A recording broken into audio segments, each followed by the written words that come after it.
Toleran dalam berbisnis. Dalam hadis yang diriwayatkan oleh Bukhari dari Abu Hurairah, diceritakan pada suatu hari ada orang Arab pedalaman yang kencing di masjid.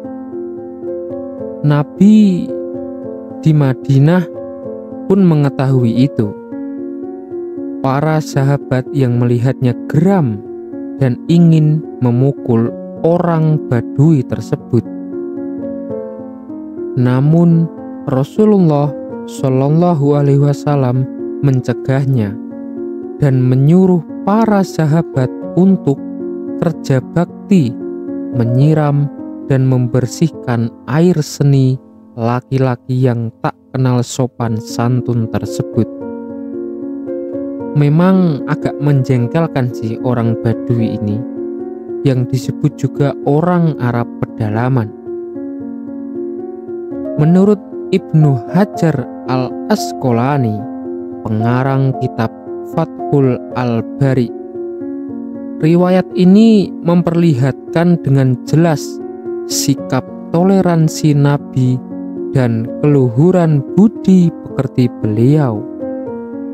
Selain itu, pelajaran penting yang didapat dari kisah ini, yakni kita harus bersikap kasih dan lembut kepada orang yang melakukan kesalahan karena tidak tahu dan tidak sengaja. Kemudian kita itu wajib mendidik dan mengajarinya supaya ia berbuat baik dan tak lupa sopan sesuai akhlak Islam. Kita tidak boleh kasar dalam mencegah perbuatan mungkar, baik dengan kata-kata apalagi dengan perbuatan atau tindakan kekerasan. Toleransi juga tidak hanya dalam soal agama, akan tetapi juga dalam bidang sosial kemasyarakatan dan sosial ekonomi.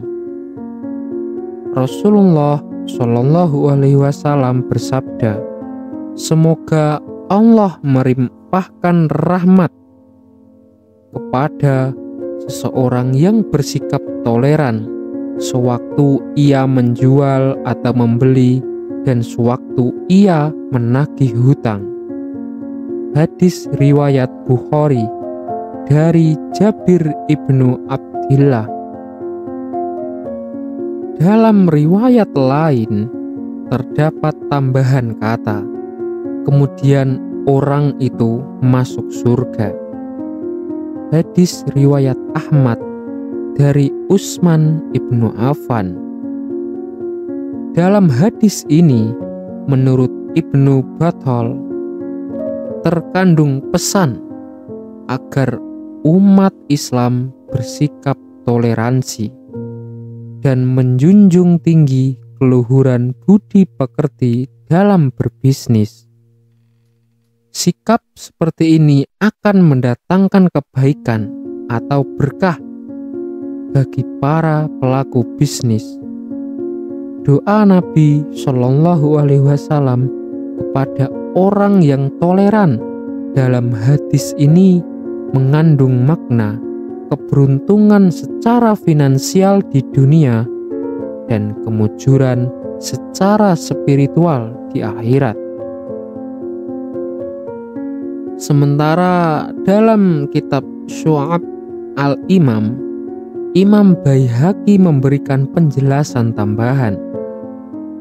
Dikatakan orang yang toleran adalah orang yang tidak menuntut banyak mengenai hak-haknya, tetapi membayar tunai apa yang menjadi kewajiban-kewajibannya. Dicontohkan ketika sakit itu tidak ada teman yang menjenguk, pulang dari luar negeri tak ada yang menyambut, saat berbicara tak ada yang mendengarkan. ia tidak lantas marah-marah dan memaki-maki. Ia tetap toleran, sabar, dan berbesar hati.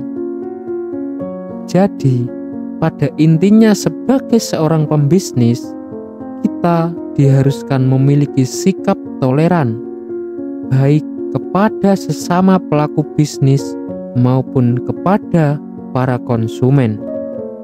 Sebagaimana yang telah dijelaskan dalam sabda Rasul di atas. Pembahasan selanjutnya adalah memberi harga yang masuk akal.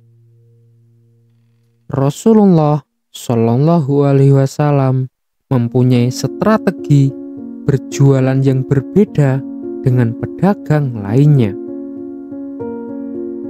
Jika pedagang yang lainnya berpikir untuk mengambil sebuah keuntungan dengan membuat produk jadi setinggi-tingginya, maka beliau malah justru sebaliknya. Beliau hanya mengambil keuntungan secukupnya saja dalam menjual produknya. Ternyata cara mengambil margin keuntungan yang dilakukan beliau ini sangat efektif. Semua barang yang dijualnya selalu laku habis dibeli. Orang-orang lebih suka membeli barang-barang yang dijual oleh Nabi Muhammad Shallallahu Alaihi Wasallam dari pedagang yang lain, karena bisa mendapatkan harga lebih murah dan berkualitas. Dalam hal ini, beliau melakukan prinsip persaingan sehat dan tentunya kompetitif yang mendorong bisnis semakin efisien dan efektif. Pelaku bisnis menurut Islam tidak hanya mengejar keuntungan sebanyak-banyaknya, sebagaimana yang diajarkan bapak ekonomi kapitalis, yaitu Adam Smith. Apakah Anda tahu dan mungkin kenal siapa itu Adam Smith? Ya.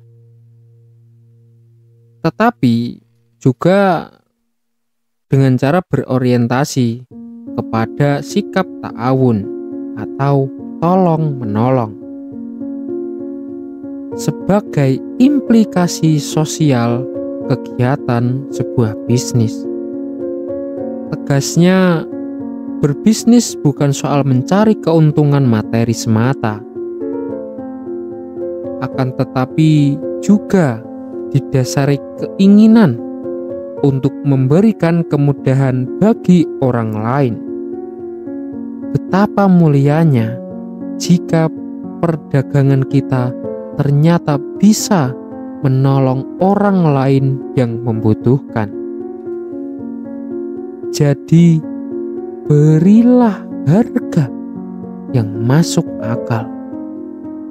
Jangan memasang harga terlalu tinggi, sebab harga merupakan salah satu hal yang sensitif dalam berbisnis. Umumnya, konsumen akan menjadikan harga sebagai patokan untuk membandingkan bisnis Anda dengan seorang kompetitor. Sehingga penting untuk Anda menentukan harga dengan baik dan masuk akal bagi seorang konsumen. Harga yang Anda beri akan sangat berpengaruh terhadap penjualan bila banyak kompetitornya. Jangan sampai kita menentukan harga yang membuat konsumen menjadi tidak tertarik untuk membeli produk atau jasa yang kita tawarkan. Untuk menentukan harga sebenarnya itu mudah sekali. Kita dapat melihat harga pasar atau dengan mengambil untung yang secukupnya. Intinya, harga yang kita tawarkan atau harga yang kita tetapkan sebaiknya adalah harga yang masuk akal.